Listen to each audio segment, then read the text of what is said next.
So Gary, you've written a book called The Accidental Millionaire, How to Succeed in Life Without Really Trying. What is with that title? What does that mean? Yeah, I know I do have to explain the title because when you first look at it, it just kind of sounds like, I'm a slacker or I slipped and fell somewhere and sued somebody or won the lottery. What it really means is if I were to read you the title, I would say How to Succeed in Life Without Really Trying.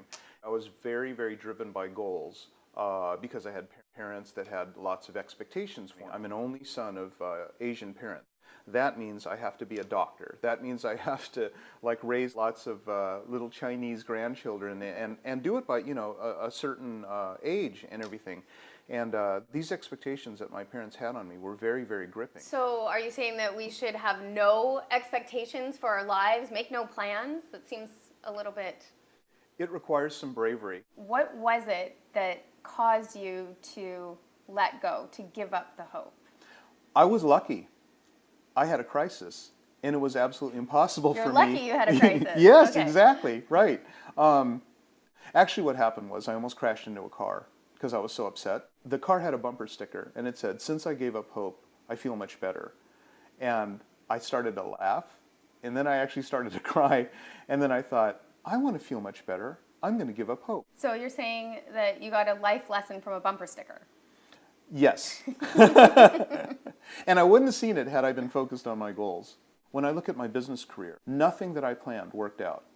And everything that happened to me was wonderful, but none of it was planned.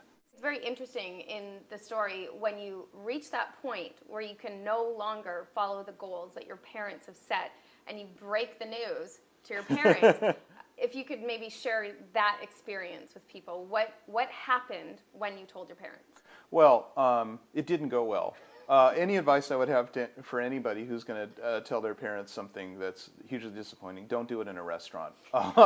Because, boy, it was loud. In fact, the whole restaurant went silent. My mom jumped up and she said, my son's going to be a doctor, and if you're not going to be a doctor, you're not my son. And she just kept screaming louder and louder, "You're not my son, you're no longer my son." And I'm like, I got it the first time. So yeah, that was probably one thing that I could have done better, maybe, is kind of said it in private, or maybe send an email.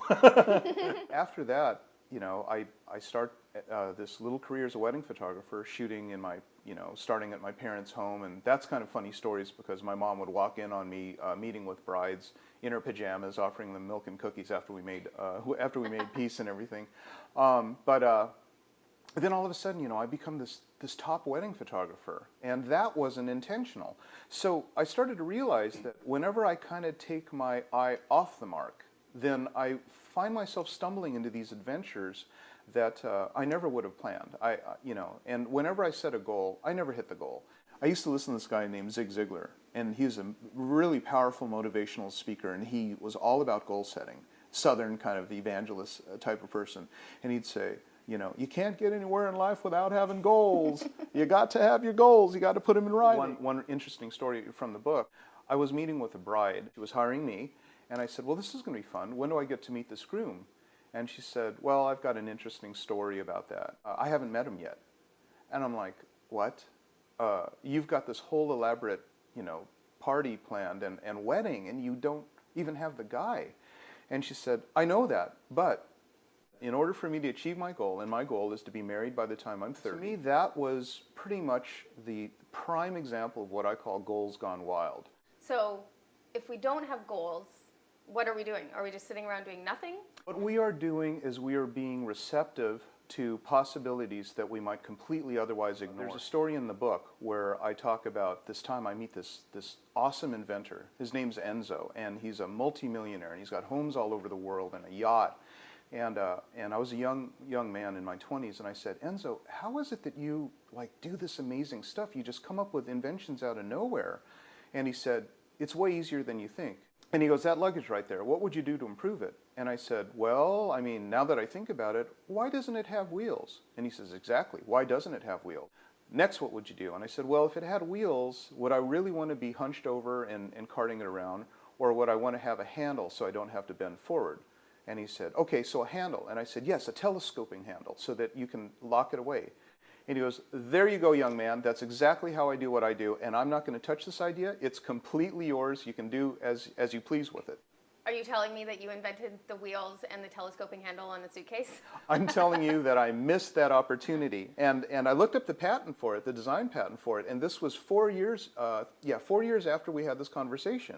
And I'm sitting here thinking, do you know the reason why I stopped this pursuit of this great idea? Because I was dead set on this goal of booking 7 weddings for July, and I had 4 on the books.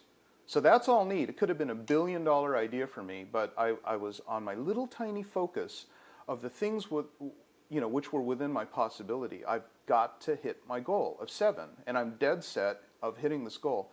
Completely missed the opportunity of this suitcase idea. So from that moment on, I vowed, if I ever get another idea again, I will not let that go by. So if people read this book, are they going to become millionaires?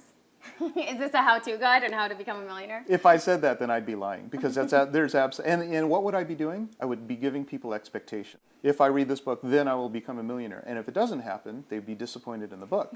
That's a good point. Right. So no, it is my story, and it worked for me. And I believe that it applies to so many people. If for no other reason than they live lives that are free from torture. And expectation. Exactly.